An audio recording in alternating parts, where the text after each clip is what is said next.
Hello and welcome to History Sleep Stories. Night settles gently over the world, softening the sharp edges of the day and lowering the volume of human worry.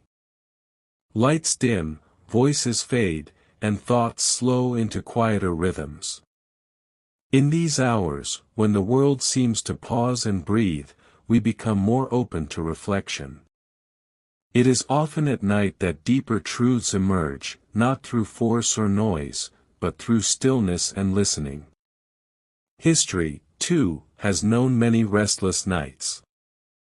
Times when nations felt unsteady, when fear traveled faster than reassurance, and when people searched for leaders who could offer calm instead of command. In such moments, strength is usually imagined as something loud and unyielding, carried by raised voices and dramatic gestures. Yet there is another kind of strength, one that moves quietly, almost unseen, shaping the world without demanding attention. Some of the strongest people never raise their voice. They do not rush to be heard. They do not compete for space.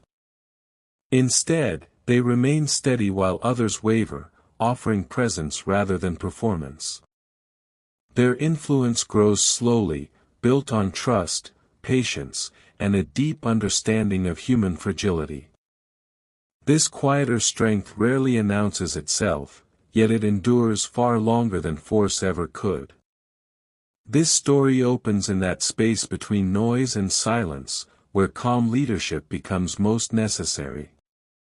It begins not with triumph, but with atmosphere. A world searching for reassurance. A future waiting for someone who could lead without dominating, and guide without demanding. In this stillness, a life begins to take shape, not as a thunderous arrival, but as a gentle presence. Her name was Eleanor Roosevelt. She would become known across the world, but not because she sought recognition. Her influence grew from listening more than speaking, from observing before acting, and from believing that dignity belonged to everyone, even when history seemed determined to forget that truth. She entered public life during turbulent times, when uncertainty pressed heavily on everyday lives, and fear often dictated decisions. Yet she carried herself with a calm resolve that neither hurried nor hardened. Imagine the contrast of that era. Headlines filled with urgency. Voices competing for authority. Nations pulling against one another. And within that unrest, Eleanor moved differently. She did not attempt to overpower the chaos. She did not mirror its aggression.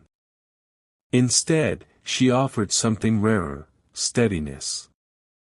A sense that compassion itself could be a form of strength. This opening chapter is not about titles or accomplishments. It is about mood and meaning. About recognizing that leadership does not always arrive with certainty, but sometimes with questions. That change does not always announce itself, but often begins quietly, in the way one person chooses to respond to the suffering of another. As night deepens, the story invites you to slow down. There is no urgency here, no demand to keep pace. This is a journey meant to unfold gently, one thoughtful step at a time. Eleanor Roosevelt did not change the world in a single moment. Her strength accumulated through countless small decisions, each one shaped by empathy, restraint, and moral clarity. In moments of fear, she chose reassurance. In moments of division, she chose understanding. When silence would have been easier, she chose presence. Over time, these choices formed a life that offered comfort to many and guidance to more than she could ever meet. Let the noise of the day continue to fade. Let the restless hours soften. This is a story about inner strength, not conquest, about calm persistence rather than force. And as the night holds steady, the path leads gently backward, toward the beginnings of that strength, and toward a shy child learning to find her place in a loud and demanding world. Before the world would know her name, before responsibility and expectation shaped her days, there was only observation and feeling. There was the quiet work of noticing, of absorbing the world without yet trying to change it. That early stillness mattered more than anyone could have known. From it would grow a strength that did not shout, but endured, waiting patiently for the moment when it would be needed most. And so the night carries us toward her beginnings, where silence became resolve. The night carries us gently backward, away from public stages and expectations, into a quieter world where strength has not yet learned its name. Long before responsibility and recognition, there was a child moving carefully through rooms that felt larger than she did, listening more than speaking, sensing more than she could explain. Eleanor Roosevelt was born into a world that, from the beginning, felt loud and uncertain.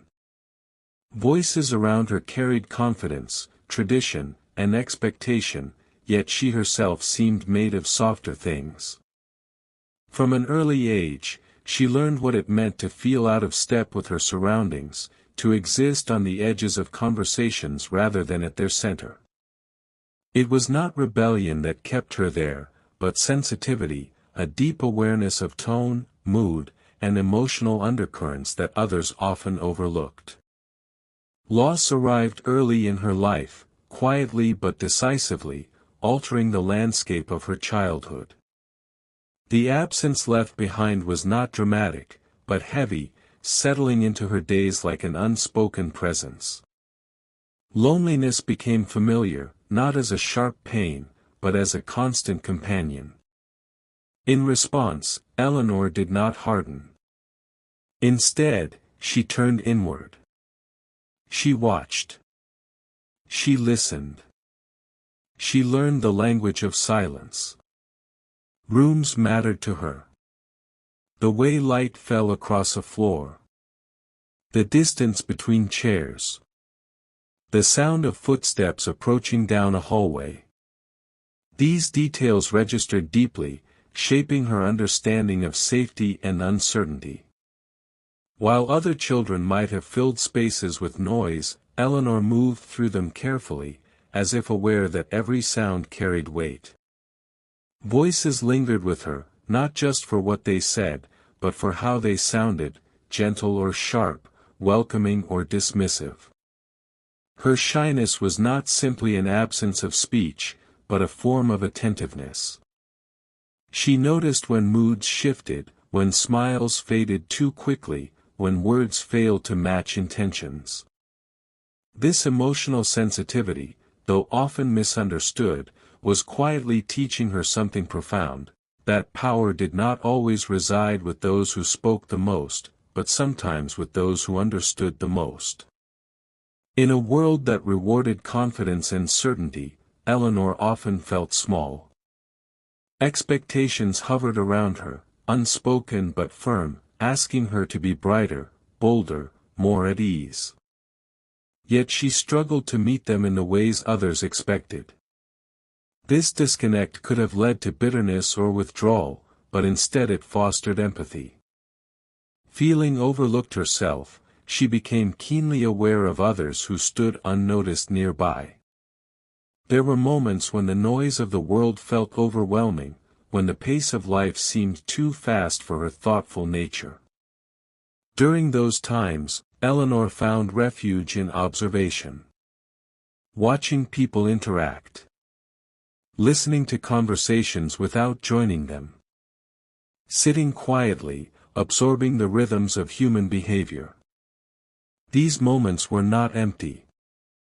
They were formative. They taught her patience and perspective, lessons that would one day shape her approach to leadership. Adults sometimes mistook her quietness for weakness. Yet beneath her reserved exterior, a steady emotional depth was forming. She felt deeply, cared intensely, and remembered what others forgot.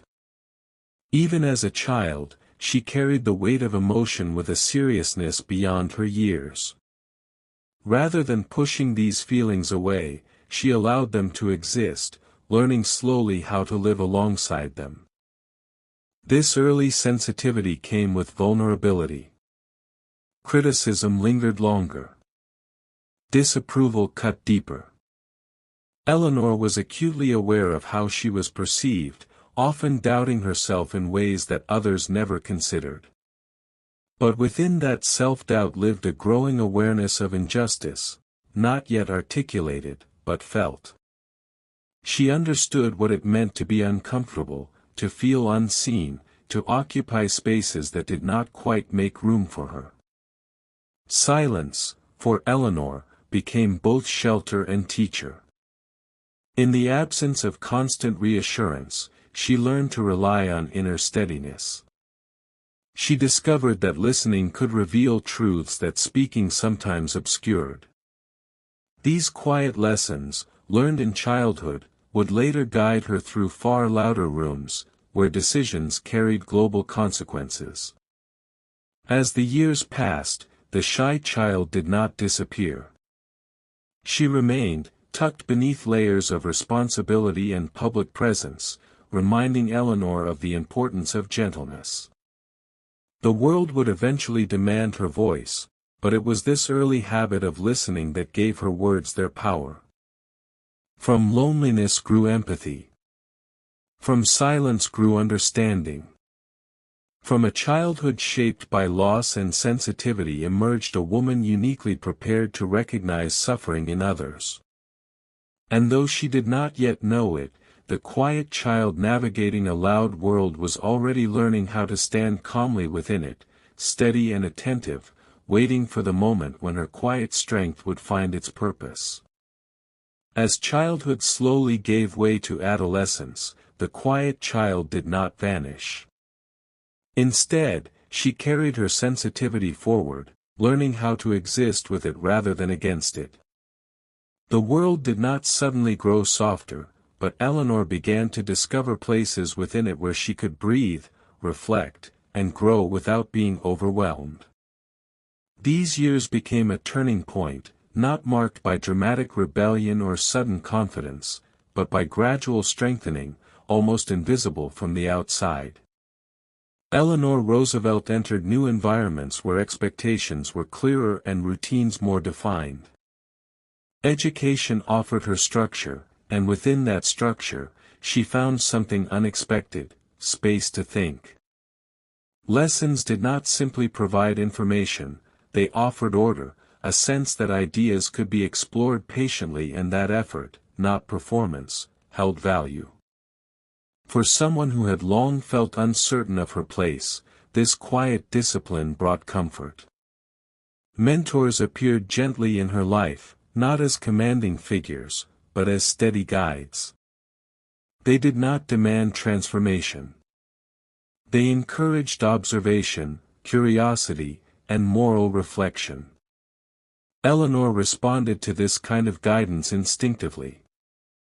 She was not drawn to competition or comparison, but to meaning. She listened closely, absorbing principles rather than slogans, learning that character could be shaped through consistency rather than force. Confidence did not arrive as a sudden revelation. It formed slowly, through repeated moments of choosing to try despite uncertainty. Each small success mattered, not because it drew attention, but because it built trust within herself. Eleanor learned that she could endure discomfort, that she could adapt, and that uncertainty did not have to lead to retreat. This realization did not make her louder. It made her steadier. There were days when self-doubt lingered, when old insecurities resurfaced and whispered that she was still out of place. Yet instead of surrendering to those doubts, Eleanor began to examine them. She questioned their authority. She recognized that fear did not always signal failure, but often accompanied growth. This understanding became a quiet source of strength, allowing her to move forward without needing constant reassurance. Her education also expanded her awareness of the world beyond herself. Ideas about fairness, responsibility, and social duty began to take shape. These concepts did not excite her as abstract ideals alone, they resonated because they connected to her lived experience of vulnerability. She understood, deeply, what it felt like to be unseen.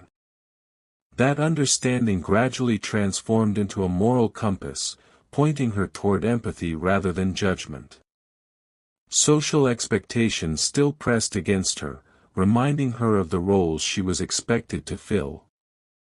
Yet Eleanor no longer felt entirely defined by those expectations.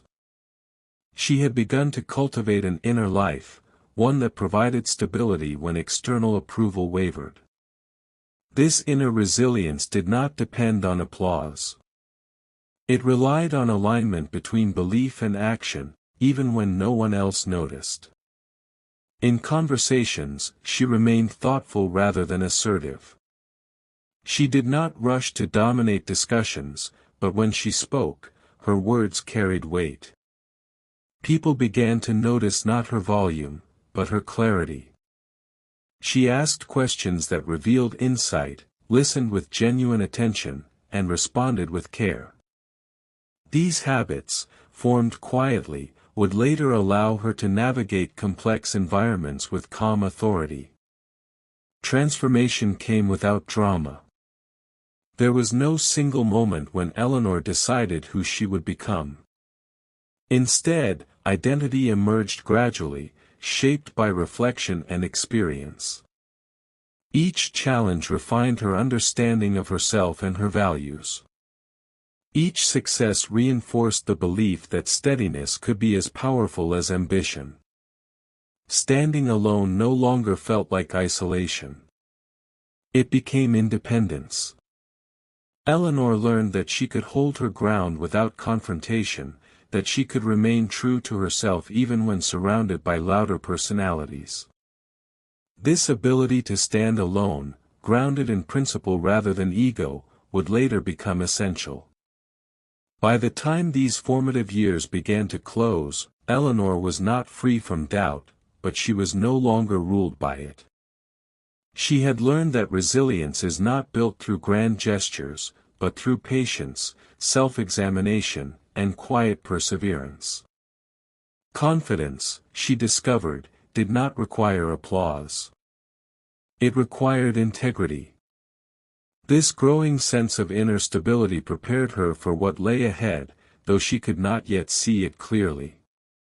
The world would soon place new expectations upon her, ones that would test her resolve and challenge her identity.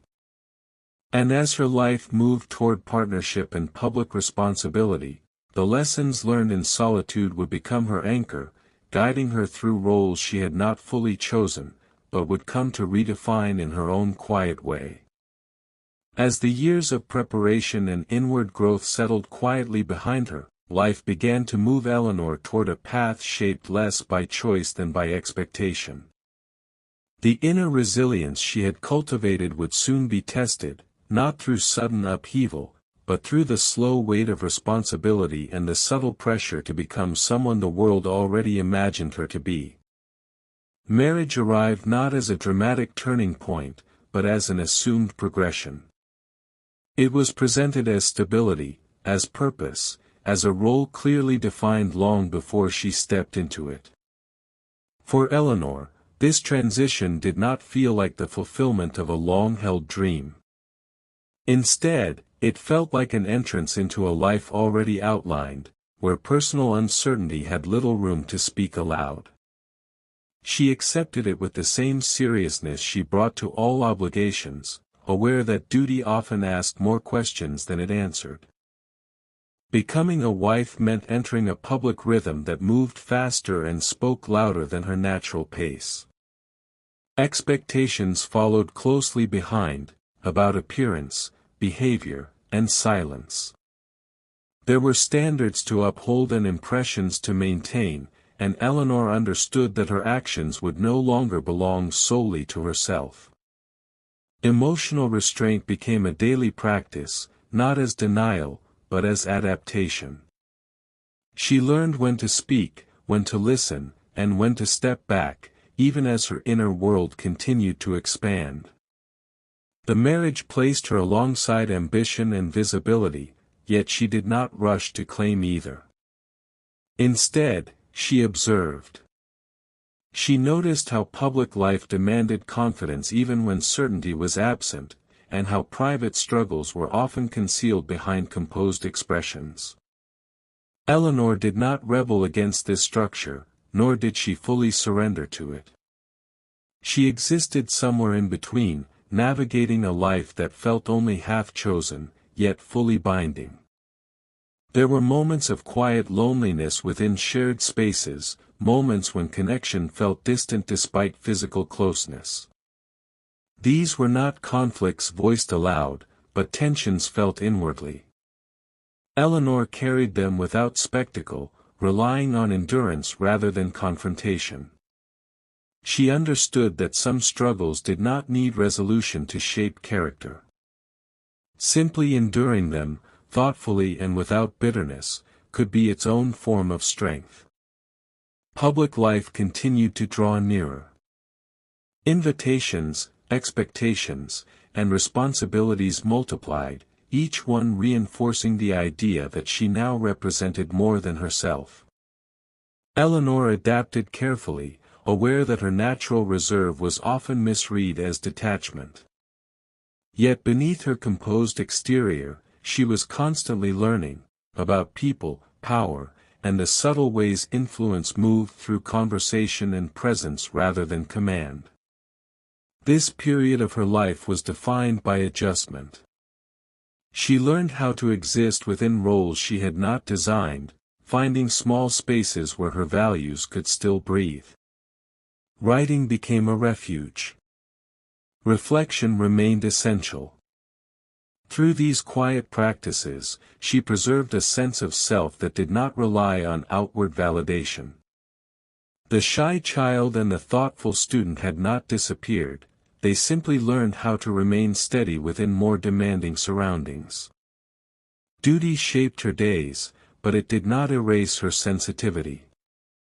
In fact, it sharpened it. Watching the demands placed upon herself and others, Eleanor became more attuned to the cost of expectation. She noticed how often personal needs were set aside in favor of appearance, how easily individuals became symbols rather than people. These observations deepened her empathy and quietly informed the values she would later defend. Self-discovery during this time was not dramatic. There were no declarations or sudden transformations. Instead, Eleanor's understanding of herself matured slowly, shaped by repetition and reflection. She learned what she could tolerate, what she could endure, and where her inner limits lay. Most importantly, she learned that her worth was not dependent on ease or approval, but on remaining aligned with her principles even when circumstances felt restrictive. Her presence in public spaces grew more familiar, though she remained cautious about visibility. Eleanor did not seek attention, but she did not avoid responsibility either. She accepted that her life was now intertwined with broader narratives, even as she continued to question what role she might ultimately play within them. This balance, between participation and introspection, became a defining feature of her character. Through marriage and expectation, Eleanor discovered that identity could be shaped quietly, even under scrutiny. She did not lose herself to the roles she inhabited. Instead, she studied them, adapted to them, and slowly redefined them from within. The endurance she practiced during these years was not passive. It was deliberate, grounded in patience and moral clarity.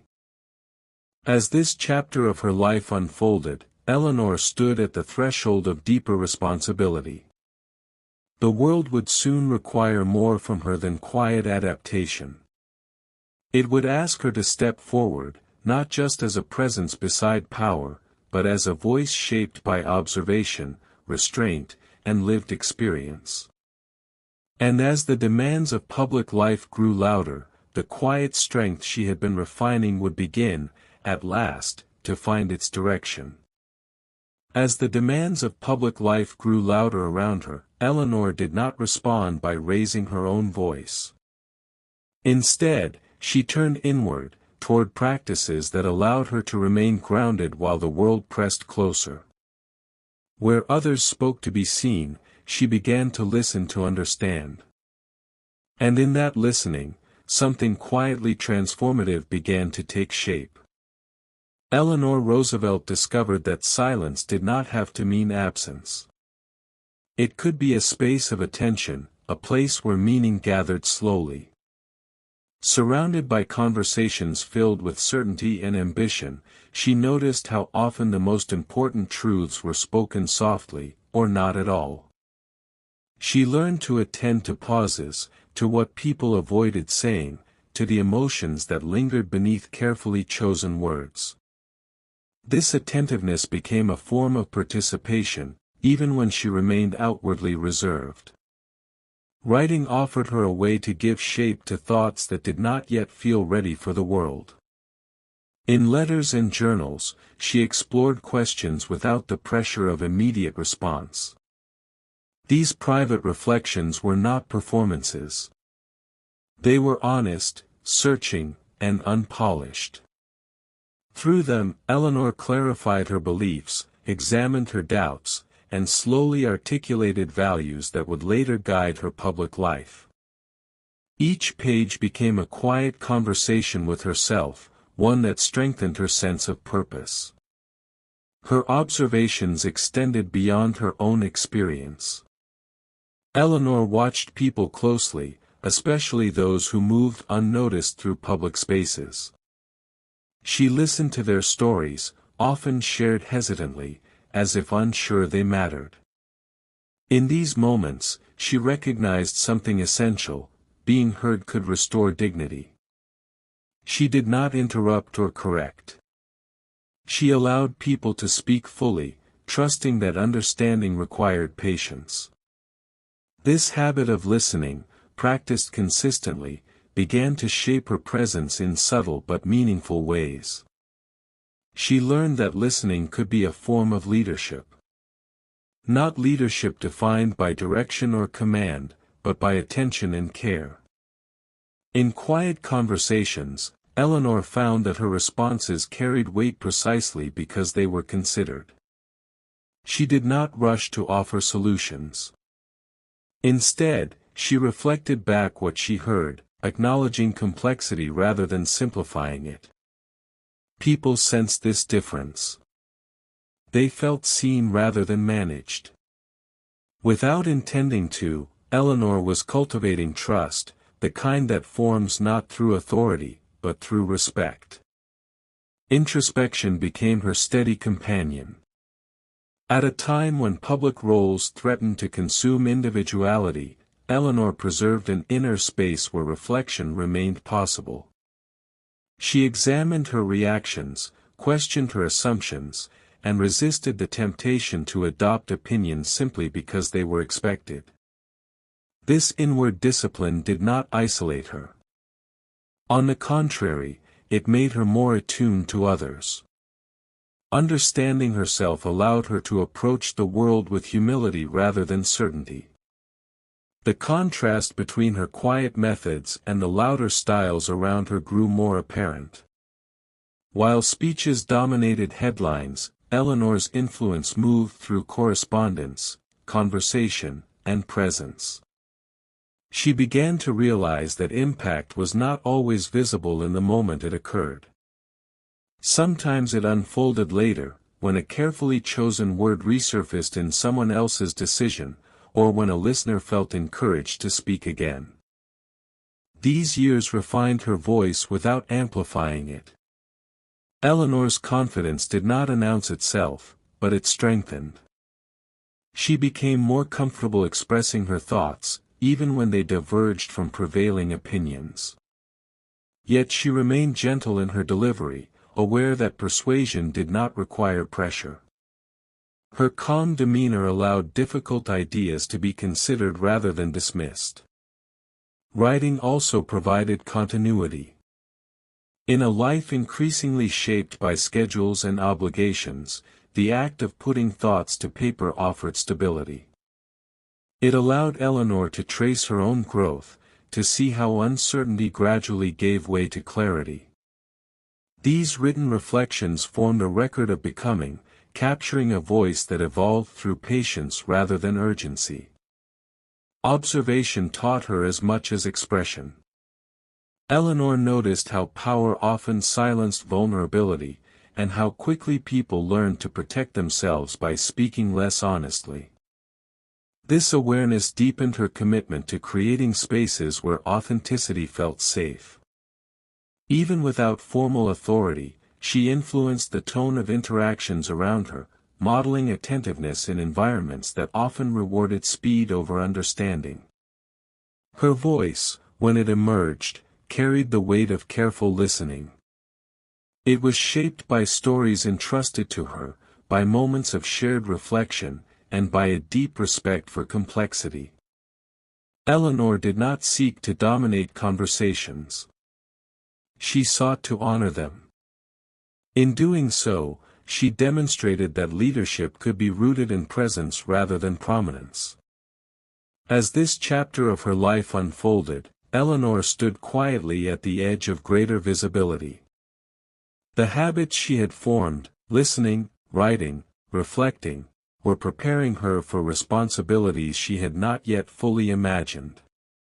When the time came to speak more publicly, her words would be steady, informed by years of thoughtful observation. And though the world would soon grow louder still, she would carry forward the knowledge that her voice had been forged not in noise, but in silence carefully tended.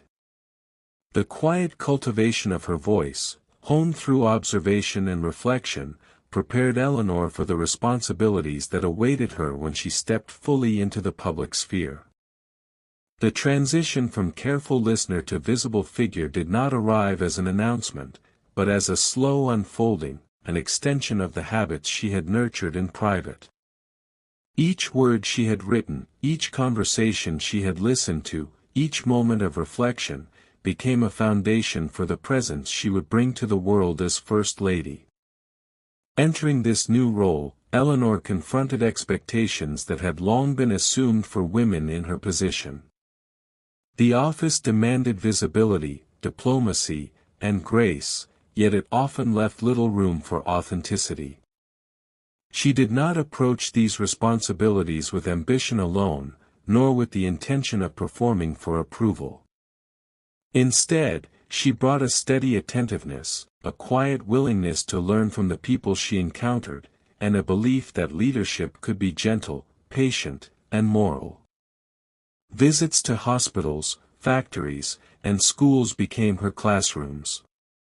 Eleanor moved through spaces where hardship was immediate and tangible, speaking with workers, mothers, and children in tones both respectful and attentive.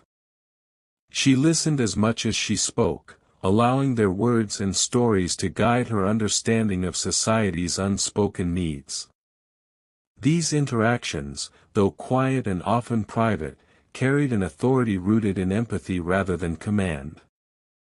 Her influence grew not through speeches or proclamations, but through the trust she cultivated simply by being present. In moments when the world expected ceremony or pageantry, she chose human connection. She knelt beside a patient in a hospital bed, sat quietly in a factory amid clattering machinery, or listened to women who had never imagined their voices would be heard by someone in power. Through these deliberate choices, Eleanor demonstrated that moral authority could coexist with humility, and that compassion could guide leadership more effectively than ambition alone. She began to redefine the role of First Lady without fanfare. Where predecessors may have sought to impress or entertain, Eleanor sought understanding. She brought her own values into the office, not as a rejection of tradition, but as a gentle reshaping of it.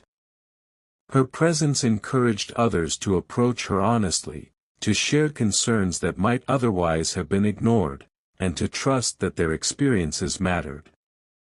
This trust became the foundation of her quiet power, one that spread subtly but steadily through the people she served. Her days were filled with commitments, yet she approached each with a deliberate pace. She wrote letters and columns, met with civic organizations, and addressed social issues through careful study rather than hurried judgment. In every action, Eleanor demonstrated that leadership did not require domination. It required attentiveness, preparation, and the courage to value humanity above appearances. Her example showed that influence could be extended gently, through consistency, compassion, and patience. The contrast between Eleanor's approach and the traditional expectations of public life was remarkable. In a world that often equated authority with volume, she proved that listening could be transformative. Where others might have responded to crises with speed and spectacle, she responded with deliberation and consideration. By observing before acting and understanding before deciding, she achieved far-reaching effects without raising her voice or commanding attention. Eleanor's moral clarity, combined with her empathy, allowed her to navigate complex social and political landscapes gracefully. She recognized the unspoken struggles of those around her, whether the elderly living in poverty, the working mothers juggling endless tasks, or the children whose lives were constrained by circumstance. In acknowledging their experiences, she reinforced the idea that leadership must begin with care, that action without compassion can be hollow, and that authority grounded in humanity earns loyalty rather than compliance. Even within her marriage, her public engagements shaped perceptions of partnership, collaboration, and subtle influence. While her husband's role demanded visibility, Eleanor's quiet insistence on ethical consideration and personal connection reshaped expectations of what a First Lady could accomplish. She balanced support with independence, demonstrating that one could operate within established structures while quietly expanding their meaning. Through these formative years in the public eye, Eleanor established a rhythm that would define her influence: careful observation, attentive listening, and meaningful engagement. Her leadership was not about headlines or applause, it was about steady, principled action that created trust over time. This approach earned her respect across social and political lines, allowing her to operate effectively even when facing opposition or indifference. Her efforts extended beyond mere ceremonial appearances. She addressed systemic concerns, advocated for marginalized groups, and brought attention to issues often overlooked. Through patient inquiry, thoughtful presence, and a commitment to human dignity, Eleanor reshaped the perception of the First Lady's role from one of symbolic support to one of meaningful, active engagement. By the end of this chapter in her life, Eleanor had redefined leadership itself, demonstrating that influence did not require dominance, spectacle, or coercion. She revealed that moral authority, compassion, and trust could be quietly cultivated, creating change that was enduring rather than fleeting. Her journey as First Lady was not about applause, but about demonstrating that presence, attentiveness, and deliberate action could transform both individuals and communities. As Eleanor moved forward, the foundations she built in this period, the listening, the observation, and the deliberate engagement, would prepare her for even greater responsibilities. Her quiet strength, now visible yet never ostentatious, set the stage for a life of enduring impact. And as we follow her story further, we will see how these lessons in gentle leadership would guide her into the most challenging arenas of public life, shaping the world not through force, but through steadfast care and insight. Eleanor's work as First Lady had already begun to ripple outward, yet it was in the quiet corners of society, far from official events and formal gatherings, that her influence became most profound. She moved deliberately, stepping into spaces often overlooked, where hardship was ordinary and voices were too frequently unheard. Factories hummed with endless labor, hospitals echoed with pain and uncertainty, and neighborhoods struggled under burdens the broader world preferred to ignore. In each place, she approached not as a distant authority, but as an attentive presence, ready to listen and learn.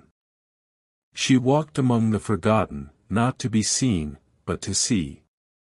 Children whose shoes were worn thin, mothers balancing endless tasks, men whose work went unnoticed, these were the people she sought, the spaces where humanity was most immediate. Her footsteps were careful, measured, and unobtrusive, as if conscious that the world already demanded too much attention from those she met. Yet in this quiet observation, a subtle authority emerged, not enforced, but earned through empathy. She demonstrated that understanding alone could begin to reshape the way society regarded those it neglected. Each visit unfolded slowly, allowing time to absorb the nuances of daily life.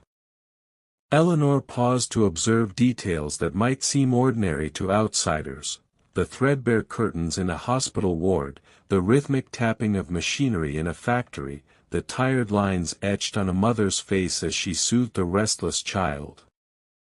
These small moments revealed the weight of existence for people often overlooked.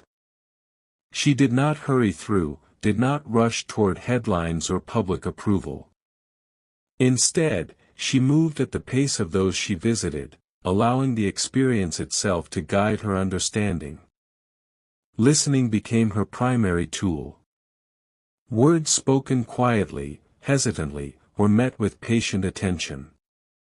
She asked gentle questions, not to interrogate, but to invite sharing. And when the stories unfolded, she received them with full presence, acknowledging the courage it took simply to speak. Eleanor recognized that being heard could be an act of restoration, a way to reclaim dignity in a world that often ignored it. In her attentiveness, people felt seen, and that recognition, though subtle, carried profound influence. Her approach relied on repetition, on the steady pattern of engagement. Each visit followed a rhythm: arrival, observation, conversation, reflection, and quiet departure. This rhythm, gentle and deliberate, allowed her to absorb the experiences fully while allowing those she visited to feel unhurried and respected. It also established a consistent pattern of care, showing that attention could be extended patiently and repeatedly, rather than in sporadic or performative gestures. Hospitals held particular resonance for Eleanor. She moved through wards slowly, noting the expressions of patients and the careful work of nurses. She listened to the fears of those recovering from illness, the anxieties of families waiting for news, and the quiet determination of medical staff carrying out their duties under challenging circumstances. In these encounters, her presence offered reassurance, not through promises or grand statements, but through acknowledgement and understanding. Communities of poverty revealed lessons in resilience. Eleanor walked through neighborhoods where homes were modest, streets were narrow, and resources were scarce. She observed mothers stretching meager supplies, fathers seeking work, and children finding small joys amidst difficulty. Her attention to these details was not judgmental, it was reflective. She allowed herself to witness the breadth of human endurance, recognizing both vulnerability and strength in equal measure. Each observation informed her growing understanding of society's responsibilities and her role within them. In these slow, deliberate movements, Eleanor's moral reflection deepened. She considered not only what she saw, but what it implied about justice, fairness, and opportunity. Her thoughts unfolded in quiet layers, connecting the immediate human experiences she witnessed to larger questions of societal obligation. She did not preach, did not command, but allowed her reflection to guide her actions, shaping advocacy grounded in empathy rather than ideology. The calm visual rhythm of her work, entering a room, listening, noting details, leaving gently, invited those around her to respond without fear or expectation. People began to trust that her interest was genuine, that her questions were meaningful, and that her concern would extend beyond a single visit. This slow accumulation of trust became the foundation of influence that carried far beyond the moment of contact. Walking among the forgotten was also an exercise in humility. Eleanor confronted realities that contrasted sharply with her own upbringing and the expectations of public life. Yet rather than recoil from discomfort, she leaned into it, allowing the experience to guide her understanding. Each encounter reinforced the notion that leadership was not merely about decisions in offices or speeches on podiums, but about bearing witness to the lives of those most in need. Through repetition, patience, and presence, she demonstrated that small, consistent acts of attention could carry profound moral weight. Her approach was gentle, restorative, and deliberate, offering lessons not only to those she met, but to the wider world observing her example. In listening more than speaking, she found a voice stronger than any declaration, capable of shaping perception, inspiring empathy, and fostering trust. By the end of these formative journeys through hospitals, neighborhoods, and workplaces, Eleanor had begun to establish a pattern that would define much of her public life, influence exercised not through spectacle or force, but through observation, presence, and careful engagement. The quiet authority she developed in these spaces would prepare her for the challenges ahead, showing that true leadership often begins not with words, but with attentiveness to those most in need. And as her journey continued, this steady pattern of moral engagement would guide her into broader arenas of social advocacy and public impact.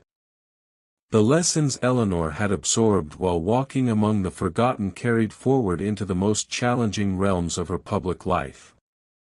By now, she had learned that influence did not need spectacle, and that listening more than speaking often revealed the truths that others overlooked. Yet the world she inhabited demanded more than observation, it demanded courage, the kind that could endure criticism, societal pressure, and resistance without losing its calm center. Civil rights and equality were not abstract ideals for Eleanor, they were inseparable from her understanding of human dignity. She encountered prejudice and discrimination not only in distant headlines but in the lives of the people she had met in hospitals, schools, and working communities. She recognized that injustice often thrived where attention faltered, and that moral authority required more than words, it required consistency, steadfastness, and ethical resolve. Her courage was quiet. It did not roar from podiums or demand recognition.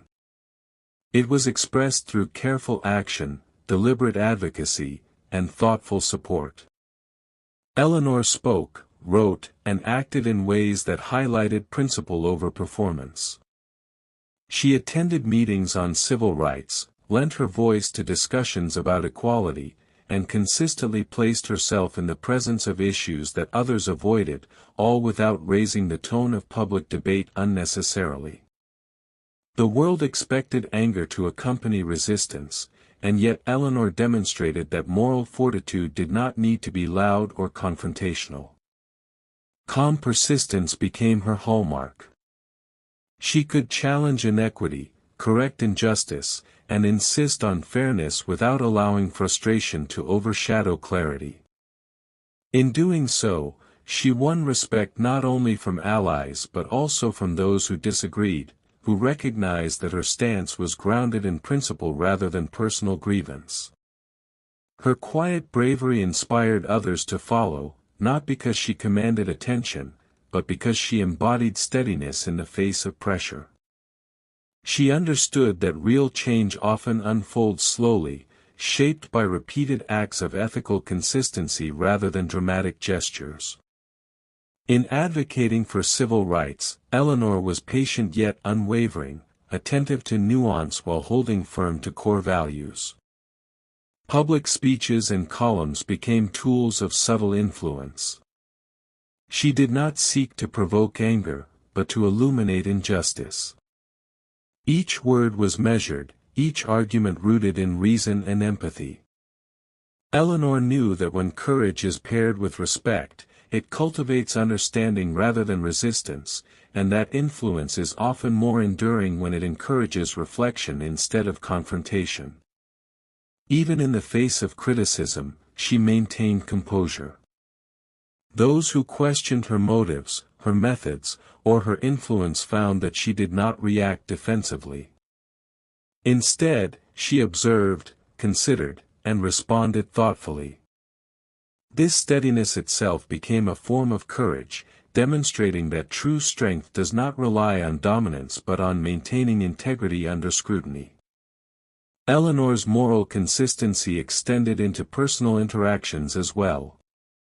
She approached allies, opponents, and the marginalized with the same attentiveness and care, ensuring that her advocacy did not overshadow humanity.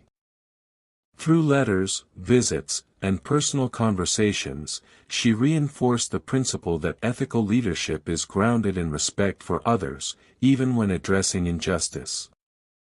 The contrast between her approach and that of more confrontational figures was clear. Where some demanded change with loud insistence, she achieved it with persistent calm.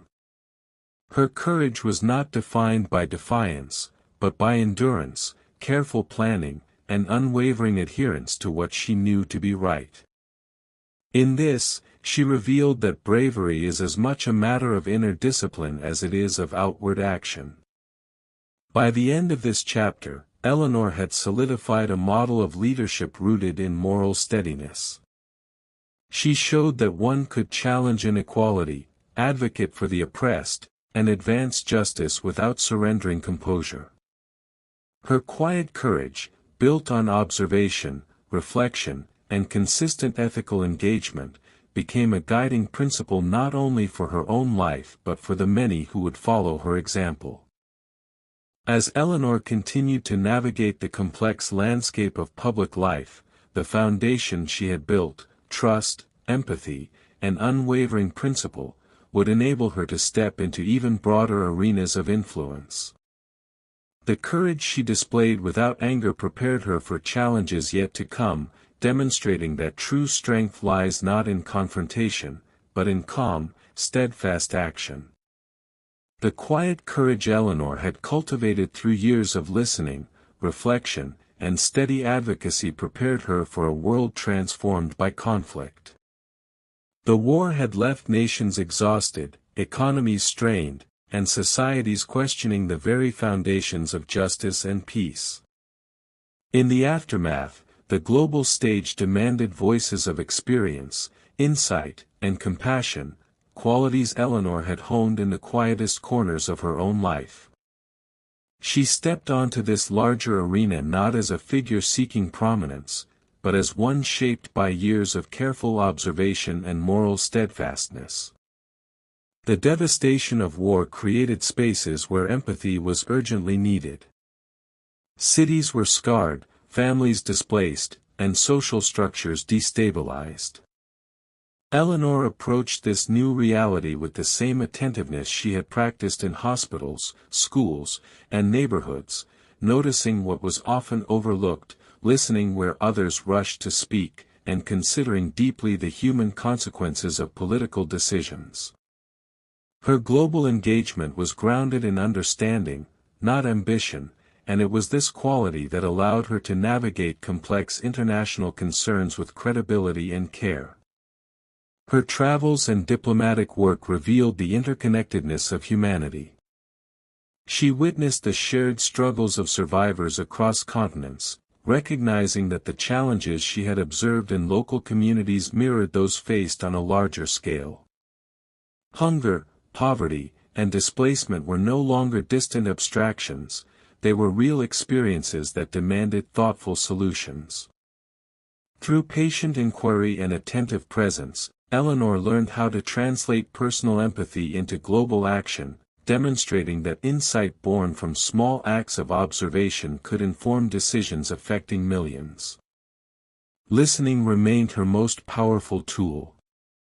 In meetings with foreign leaders, international organizations, and grassroots communities alike, she listened before speaking, seeking to understand perspectives shaped by culture, history, and hardship. Her responses were measured, informed, and grounded in principle. By prioritizing comprehension over rhetoric, Eleanor cultivated respect and trust, showing that influence on a global stage need not be loud to be effective. The contrast between post-war chaos and Eleanor's calm presence was striking. While many reacted with urgency, panic, or self-interest, she operated from patience and moral clarity. Her steadiness offered a model for negotiation and collaboration, a reminder that even amidst turmoil, thoughtful engagement could achieve lasting outcomes. She demonstrated that leadership in Reconstruction required empathy as much as strategy, and that enduring change depended on listening as much as directing. Her work began to take on a symbolic dimension without becoming performative. By meeting displaced families, attending conferences on human rights, and advocating for equitable policies, Eleanor conveyed a sense of moral authority rooted in action rather than speech. Those around her recognized that her commitment was authentic, and this trust amplified her influence, allowing her to shape conversations without needing to dominate them. Every engagement reinforced the principle that progress required both patience and courage. Eleanor approached challenges methodically, weighing outcomes carefully, and considering the perspectives of those who might otherwise be ignored. She knew that lasting solutions emerged from collaboration rather than coercion, and she practiced the art of bringing people together through attention, empathy, and deliberate care. Through these global efforts, Eleanor began to see the continuity between local and international concerns. The lessons she had learned visiting hospitals, neighborhoods, and marginalized communities now applied on a worldwide scale. Poverty, injustice, and displacement were interconnected, and so too must be the solutions. Her experience reminded her that leadership could remain compassionate even when the stakes were enormous, and that influence could be exercised effectively without spectacle or self-interest. This period of her life solidified her reputation as a figure of steady moral insight. She was not the loudest voice in international arenas, nor did she seek to be. Yet her contributions resonated widely because they were grounded in experience, observation, and careful judgment. Eleanor's approach demonstrated that global leadership could be principled, empathetic, and patient, qualities that were increasingly rare in a world recovering from widespread devastation. By the end of this chapter, Eleanor stood poised to leave a legacy that would transcend national borders. Her voice, shaped by years of quiet reflection, listening, and moral courage, was ready to influence policies, principles, and international understanding. The foundations she had built through careful attention, patience, and empathy allowed her to step into the world after war not as a figure defined by position, but as a presence defined by purpose, ready to shape a more just and compassionate future. The post-war world demanded vision, patience, and a profound sense of moral responsibility, and Eleanor was ready to meet it with the qualities she had long cultivated. Her global engagement had revealed the interconnectedness of human experience, the fragility of rights, and the urgent need for principles that could protect the most vulnerable. It was in this context that Eleanor took on one of her most enduring contributions, shaping the Universal Declaration of Human Rights. This was not a task for the loud or impatient, it was a work for those who could think deeply, listen carefully, and act with deliberate care. What if words could protect the powerless, she asked herself quietly, as she considered the weight of the undertaking. These words were not empty rhetoric, they were intended to define a framework for justice that could travel across nations, cultures, and generations. For Eleanor, the act of writing became an extension of the listening she had practiced for decades. Each sentence had to reflect dignity, each clause had to honor humanity, and each principle had to anticipate the challenges of implementation without losing its ethical core. Her approach was deliberate and patient. She engaged in countless discussions with delegates, legal scholars, and advocates, absorbing their perspectives without imposing her own ego. She listened to stories of suffering, considered histories of oppression, and reflected on the structural inequalities that had persisted despite promises of fairness. Eleanor's contributions were informed by her deep empathy, a quiet moral authority, and an understanding that the power of words depended on the care with which they were chosen. Writing, for Eleanor, was both an intellectual and moral exercise.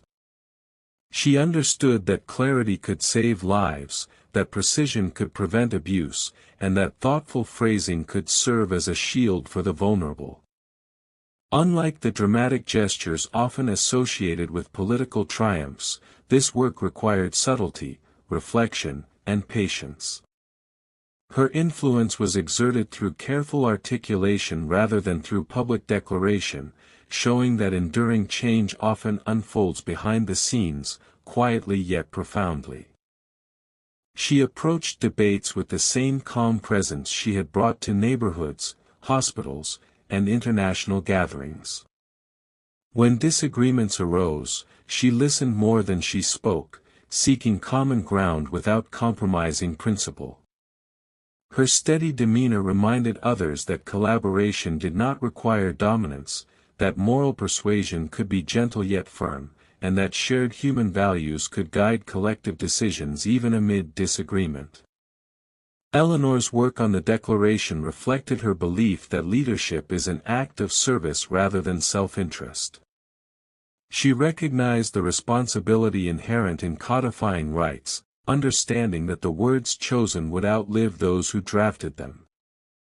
Each line carried weight, not as a personal achievement, but as a tool for protection, education, and empowerment. Her calm intellectual curiosity allowed her to explore complex legal and ethical questions while remaining attuned to their human impact. The process unfolded slowly, deliberately. Meetings, drafts, revisions, and consultations stretched over months, yet Eleanor's consistent presence ensured continuity and clarity. She nurtured the idea that human rights are not abstract concepts, but practical frameworks rooted in empathy and fairness. Through her meticulous engagement, she helped translate moral ideals into concrete commitments that nations could embrace, making ethical principles tangible and actionable. Even in moments of frustration or disagreement, she maintained composure. Eleanor understood that change built on respect and reflection is more enduring than that won through force or rhetoric. Her persistence was quiet but unyielding, she guided others toward shared understanding, often without drawing attention to her own role. It was this combination of patience, insight, and moral authority that ensured the final declaration would be both principled and practical. Her work demonstrated that the pen, wielded with care, could be a tool of protection. She showed that language, chosen thoughtfully, could extend dignity, security, and hope to those who might otherwise be overlooked.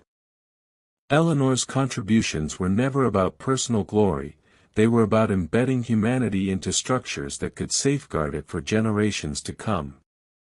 By the end of this chapter, Eleanor had translated a lifetime of listening, reflection, and moral courage into one of the most significant documents of modern history.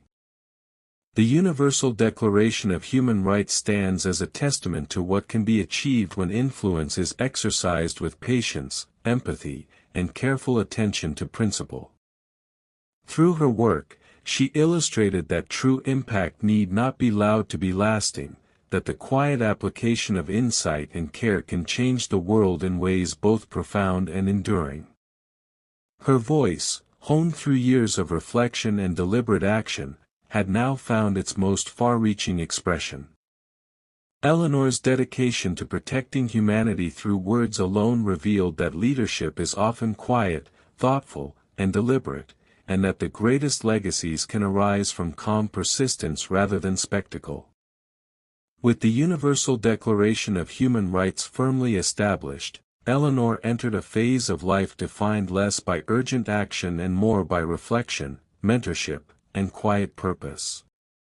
The years that followed were not filled with the clamor of immediate crises, but with the gentle rhythm of considered work, writing letters, giving speeches in measured tones, and guiding those who sought her insight.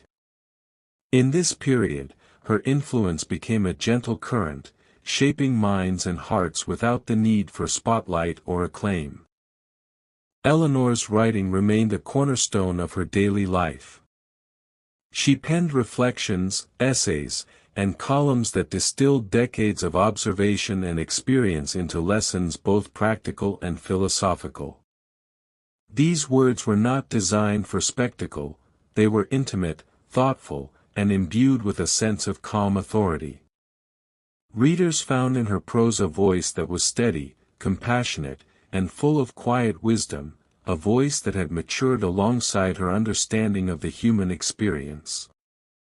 Mentorship became another focus. Young activists, public servants, and writers sought her guidance, drawn to the clarity of her perspective and the patience with which she shared it. Eleanor did not offer quick solutions or prescriptive formulas, she encouraged careful thought, reflection, and empathy. Her lessons were subtle yet profound, often conveyed through stories of her own life, the people she had met, and the moral questions she had wrestled with. In this way, she extended the impact of her experience far beyond her immediate sphere. Her public appearances, when they occurred, were gentle rather than commanding. Eleanor spoke in tones that invited reflection rather than demanding attention. She shared insights on social justice, equality, and human dignity, but always with humility and respect for her audience's own understanding.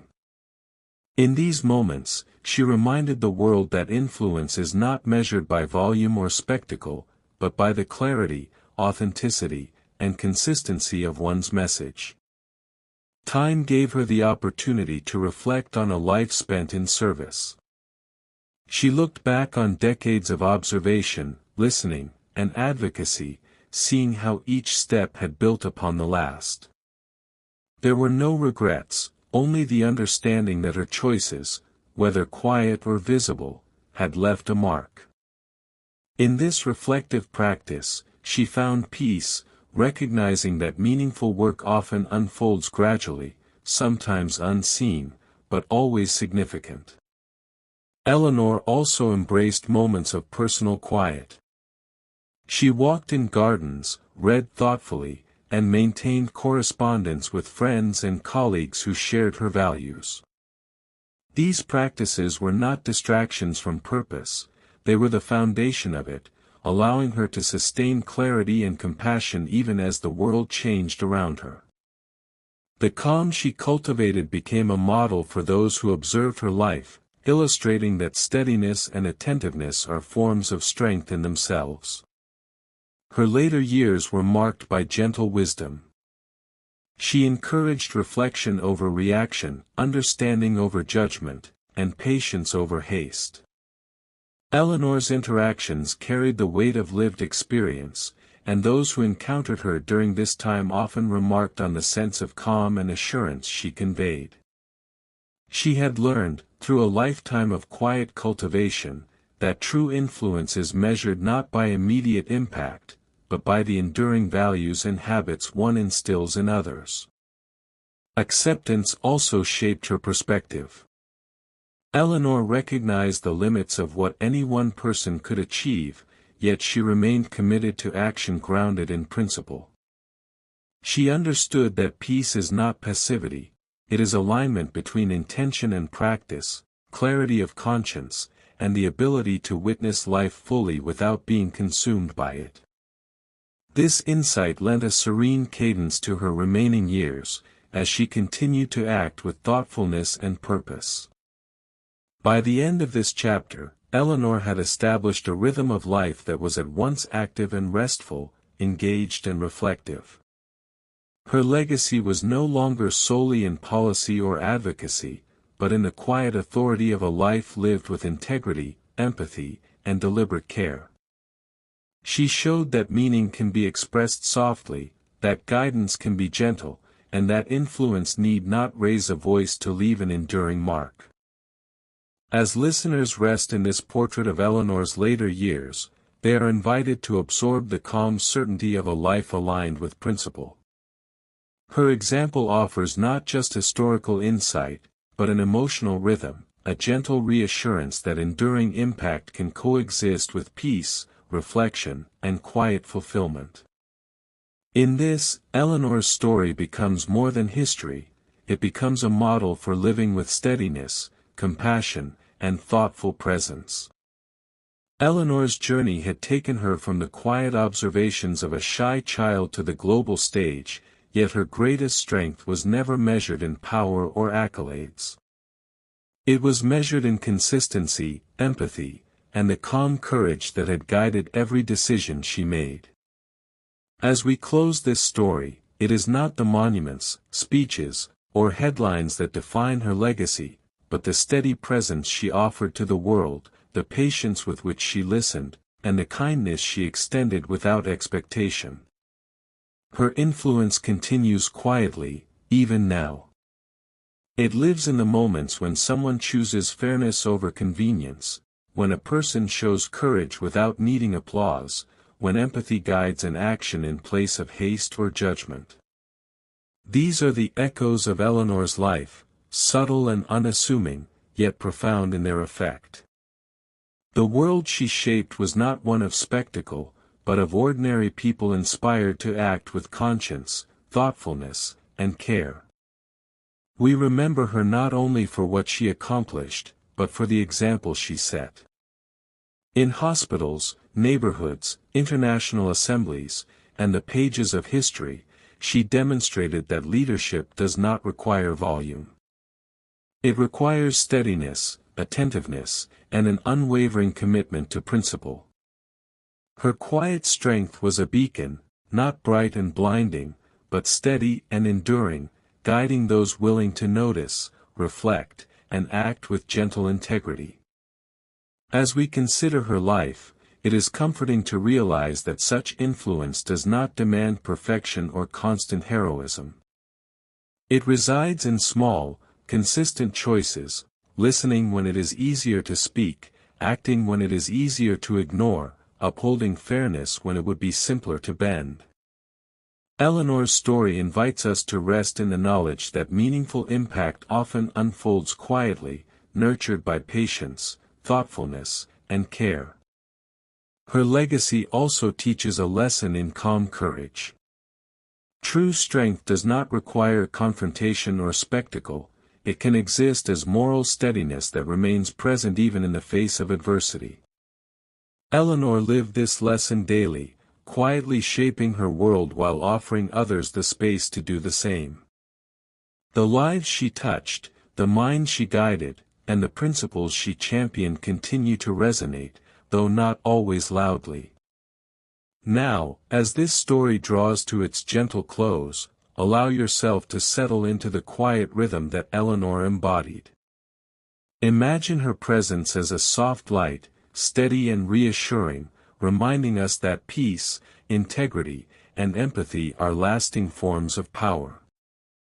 The impact of a life well lived can be felt in the calm confidence it inspires, in the gentle courage it encourages, and in the sense of safety it leaves behind. Eleanor's quiet strength remains, woven into the fabric of everyday acts of humanity. It is present when kindness is chosen, when fairness guides decisions, and when courage is exercised without expectation of recognition. Her legacy is not loud or dramatic, it is enduring, calm, and deeply human, a reminder that true leadership resides in the subtle power of thoughtful action. As you rest, let the calm of Eleanor's life settle over you. Feel the reassurance of a world quietly shaped by integrity and care. Her story is not over, it continues in each thoughtful choice, in every act of empathy, and in the soft persistence of human goodness. And as you drift towards sleep, carry with you the sense that quiet strength, steady, compassionate, and principled, remains, ever present, ever guiding, and deeply inspiring. If Eleanor's quiet strength brought you calm or inspired reflection tonight, gently tap like to support the channel. Subscribe to History Sleep Stories for more peaceful journeys through the lives of remarkable individuals, and share this story with someone who loves history and quiet inspiration. Sleep well, and let the wisdom of the past guide your dreams.